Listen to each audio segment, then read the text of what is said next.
Yeah, check this out.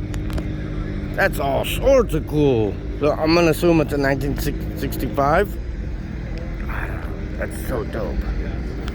It's beautiful.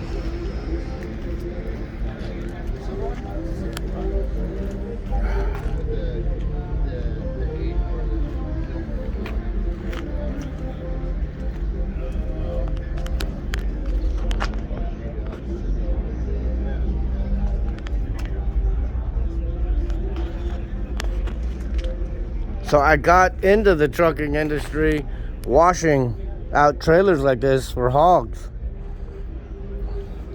This is how I got into it like 25 years ago. Washing out the hog poop, you know, with the fire hose, and then you would go inside with the power washer